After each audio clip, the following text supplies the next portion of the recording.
নমস্কার বন্ধুরা, কেমন আছো সবাই? আশা করছি সবাই ভালো আছো, ভালো থাকার চেষ্টায় আছো, পজিটিভ এনার্জিতে থাকার চেষ্টা করছো। আমি আজ আবারও চলে আসলাম তোমাদের জন্য একটা নতুন রিডিং নিয়ে। আজকের রিডিংয়ে আমরা যথারীতি দেখে নেব তোমাদের এনার্জি যদি তোমাদের সাথে ম্যাচ করে তাহলে বুঝে নিও এই রিডিং পুরোপুরি তোমার জন্যে। প্রথমেই বলে রাখি, এটা পুরোপুরি একটা জেনারেল রিডিং, টাইমলেস রিডিং তোমরা যখন দেখবে, যে সময় দেখবে, ঠিক সেই সময় থেকে রেজনেট করতে শুরু করে দেবে।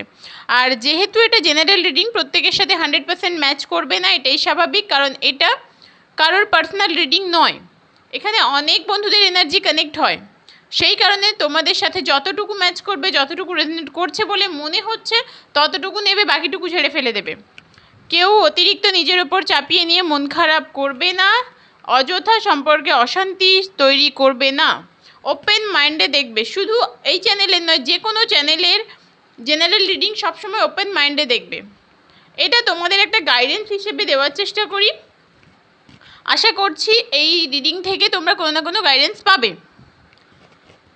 তোমরা যারা পার্সোনাল রিডিং করাতে চাইছো, হোয়াটসঅ্যাপে বুকিং করতে পারো 9593268445 এই নাম্বারে। আর পয়লা বৈশাখ থেকে 5 দিন ধরে অফার চলছে, এখনও 5 দিন পেরিয়ে যায়নি।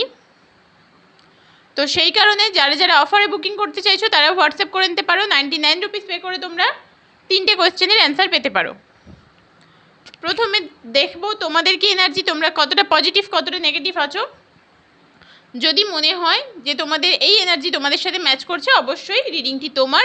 যদি মনে হয় ম্যাচ করছে না, তাহলে রিডিংটি স্কিপ করতে পারো বা গাইডেন্স হিসেবে দেখতে পারো। আশা করছি কোনো না কোনো গাইডেন্স পাবে। চলো দেখে নিই তোমাদের কি এনার্জি, তোমরা কতটা পজিটিভ হলে, কতটা নেগেটিভ জোন থেকে বেরোতে পারলে। সানের কার্ড এসেছে, অবশ্যই তোমাদের মধ্যে পজিটিভিটি এসেছে, আগের থেকে অনেক বেশি পজিটিভিটিকে অ্যাট্রাক্ট করতে পেরেছো। কিন্তু সেই সঙ্গে ফুলের কার্ডও এসেছে। পজিটিভ তো তোমরা অবশ্যই আছো, কিন্তু ভবিষ্যৎ পরিকল্পনা করছো না, ভবিষ্যতের কথা ভাবছো না। সবাইকে বলছি বন্ধুরা, আমরা যে যা কর্ম করি তার ফল কিন্তু আমাদের ভবিষ্যতে পেতে হয়। যতই আমাদের পূর্বজন্মের কর্ম থাকুক না কেন, এ জন্মের কর্মের ফলও কিন্তু আমাদের পেতে হয়। আমি সারাদিন ধরে ঈশ্বরের নামগান করলাম, তারপর খুব খারাপ খারাপ কাজ করলাম, অসৎ কাজ করলাম, তাতে কিন্তু বিশেষ কিছু ভালো হয়ে যাবে না। প্রত্যেককে কর্মের ফল পেতে হবে, এটাই হচ্ছে বাস্তব। আর এই বাস্তবের ঊর্ধ্বে কিন্তু আমরা কেউ নয়। তোমাদের এনার্জি কিন্তু ফুলের এনার্জি। তোমরা আজকে যে কর্মগুলো করছো সেগুলোর ফল কি হতে পারে সেই কথাটা ভাবছো না। পজিটিভ কর্ম করো বা নেগেটিভ কর্ম করো, তোমরা যে কর্মই করো না কেন তার ফল কিন্তু পেতে হয়। আমাদের প্রত্যেককে পেতে হয়, আমরা কেউ এর ঊর্ধ্বে নই। তাই বলছি তোমরা ভবিষ্যতের কথা ভেবে বর্তমানে কর্ম করবে, কারণ আজকের দিনে দাঁড়িয়ে তোমরা কিন্তু লাইফটাকে এনজয় করছো, লাইফটাকে এনজয় করতে চাইছো। যে পরে কী হবে দেখা যাবে, আমার জীবনে তো এত সমস্যা, সম্পর্কে এত সমস্যা, যাক আমি ভালো থাকবো, এনজয় করব, লাইফটাকে জাস্ট এনজয় করে কাটিয়ে দেবো, এরকম একটা চিন্তাভাবনা তোমাদের মধ্যে তৈরি হয়ে গেছে। এনজয় করা তো উচিত, অবশ্যই লাইফটাকে এনজয় করা উচিত, কিন্তু এমনভাবে এনজয় করো না যার জন্য আমাকে ভবিষ্যতে কাঁদতে হয়, কষ্ট পেতে হয়। এমন কোনো কর্ম করো না যার জন্যে ভবিষ্যৎটা অন্ধকার হয়ে যায়। তো চলো আর একটু ডিটেলসে দেখে নিই। তোমাদের লাইফে যতই পজিটিভিটি থাকুক না কেন, যতই তোমরা পজিটিভিটিকে অ্যাট্রাক্ট করো না কেন, আমি বলবো যে মাঝে মধ্যে কিন্তু তোমাদের ব্যালেন্সের প্রবলেম হচ্ছে, মানে মনটা খারাপ হয়ে যাচ্ছে, খুব একটা অস্বস্তিতে ভুগছো। ফ্যামিলির ক্ষেত্রে হতে পারে যে ভালো লাগছে না, বেশ লড়াই ঝগড়ার একটা পরিস্থিতি তৈরি হয়ে যায় মাঝে মধ্যে। টাওয়ারের কার্ড এসেছে, এখনও পর্যন্ত অনেকটাই নেগেটিভিটি আছে। সম্পর্কে তো অবশ্যই আছে, তোমাদের নিজেদের মধ্যেও অনেকটাই নেগেটিভিটি আছে, নেগেটিভিটিকে অনেকটাই অ্যাট্রাক্ট করে ফেলেছো। যদিও পজিটিভের দিকে তোমরা চলে গেছো, যদিও পজিটিভিটি অ্যাট্রাক্ট করছো, কিন্তু নেগেটিভিটি যে আগেই অ্যাট্রাক্ট করে ফেলেছিলে সেখান থেকে পুরোপুরি নিজেকে বার করতে পারোনি, এটাই বলবো। আর ডিভাইনের তরফ থেকে তোমাদের জন্য বার্তা যে তোমরা নিজেদেরকে ফিনান্সিয়ালি স্ট্রং করো, যে কাজ করছো সে কাজে প্রচণ্ড এফর্ট দাও, পরিশ্রম করো। পরিশ্রমের কোনো বিকল্প হয় না, সেটা মানে শারীরিক পরিশ্রম হতে পারে, মানসিক পরিশ্রম হতে পারে। তুমি এফর্ট দিলে তবেই ফলটা পাবে। তো চলো দেখে নেওয়া যাক তোমাদের পার্সনের কি এনার্জি, পার্সন কি ভাবছে, কি অবস্থায় আছে। তোমাদের পার্সন না প্রচুর চিন্তা করছে, প্রচুর, মানে এতটাই চিন্তা করছে যে ওর অ্যাংজাইটির কারণ হয়ে দাঁড়িয়েছে এই চিন্তা। রাতে ঘুম হচ্ছে না, একটা মানে অস্বস্তিকর অবস্থা তৈরি করে ফেলেছে নিজের জীবনে। এখনো পর্যন্ত দোটানায় ভুগছে, হ্যাংম্যানের কার্ড এসেছে, এখনো পর্যন্ত দোটানায় ভুগছে। নিজের জীবনে একটা স্টেবিলিটি নেই, স্থিরতা তৈরি করতে পারেনি।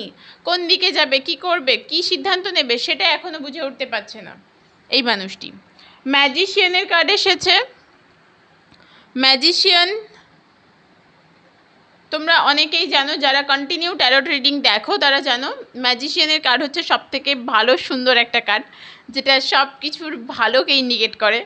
ম্যাজিশিয়ান ম্যাজিক করে সব কিছু ভালো করে দেয় না, যে চমক, ওই রকমই একটা কার্ড। তো সেইখান থেকে বলবো তোমাদের এই যে সম্পর্ক, এখানে কিন্তু আগামী দিনে একটা চমক আসতে চলেছে। ম্যাজিশিয়ানের কার্ড এসেছে, পাশাপাশি কিন্তু হ্যারোফ্যান্টের কার্ডও এসেছে। চমক তো অবশ্যই আসবে, একটা সুন্দর চমক আসতে চলেছে। তো সেই কারণে বলবো যে তোমাদের সম্পর্কে যতই ঝগড়া ঝামেলা ঝঞ্ঝাট তৈরি হোক না কেন, আগামী দিনে কিন্তু এই সম্পর্কে একটা সুন্দর মুহূর্ত আসতে চলেছে, একটা ভালো পরিবর্তন তোমরা পাবে। তোমরা নিজেরাই বুঝতে পারবে যে সম্পর্কে পরিবর্তন এসেছে এবং সেটা ভালো পরিবর্তন। কারণ অনেকের ক্ষেত্রে সম্পর্কে না দূরত্বটা এতটাই বেশি হয়ে গেছিলো, তিক্ততা এতটাই বেড়ে গেছিলো যে মানুষটার সাথে তুমি একটা সময় এতটা ক্লোজ ছিলে, যে মানুষটা তোমাকে ছাড়া কিছু ভাবতে পারতো না, সেই মানুষটার সাথে আজকে কথা বলতেও তোমার খারাপ লাগে, কোথাও ইচ্ছেই করে না, ইচ্ছে করলেও মনে হয় যে না থাক। এতটাই তিক্ততা এসে গেছে তোমাদের সম্পর্কে। সেখান থেকে আমি বলবো যে তোমাদের এই সম্পর্কে একটা ভালো অবস্থা আসবে, কিন্তু সেটা অনেকটা সময় সাপেক্ষ। তবে তোমরা এবার আমাকে জিজ্ঞেস করতেই পারো যে দিদিভাই তুমি তো বললে যে সময় সাপেক্ষ ব্যাপার, তবে একটা ভালো সময় আসবে, তার মানে কি আমাদের ম্যারেজ হবে? আমি সে কথা কিন্তু একবারও বলিনি আর বলবো না। সম্পর্কে ভালো সময় আসবে মানে এই নয় যে তোমাদের ম্যারেজ হবে, তোমরা একসাথে থাকবে, সংসার হবে, পরিবার হবে, সেটা নয়। দুটো মানুষের মধ্যে যে দূরত্বটা ছিল সেটা মানসিক দূরত্ব, অবশ্যই দুটো মানুষের মধ্যে যে দূরত্বটা ছিল সেটা মিটবে। আমরা দুজনের মুখ দেখছিলাম না, কথা বলছিলাম না, সেই জিনিসটা একটা ভালো জায়গায় আসবে। দুটো মানুষকে অন্তত কিছু না হোক সামনে থেকে দাঁড়িয়ে কথা বলতে পারবো, এই একটা চেঞ্জেস অবশ্যই আসবে। এবার সেটা সবার ক্ষেত্রে নয়, অনেকের ক্ষেত্রেই ম্যারেজ হবে, অনেকের ক্ষেত্রে আবারও প্রেমটা আগের জায়গায় ফিরে যাবে। কিন্তু তোমাদের পার্সন মাঝে মধ্যেই তোমার কথা মনে করে মন খারাপ করে, যথেষ্ট মন খারাপ করে, তবে সেটাকে সে পাত্তা দেয় না। যে মন খারাপটা ওর হয় ওটাকে সে পাত্তাই দেয় না, কারণ সে নিজের কেরিয়ারে ব্যস্ত ভীষণভাবে, নিজেকে নিয়ে ব্যস্ত, নিজে ভালো কি করে থাকবে সেটাই ব্যস্ত, ও অ্যাচিভ করতে ব্যস্ত।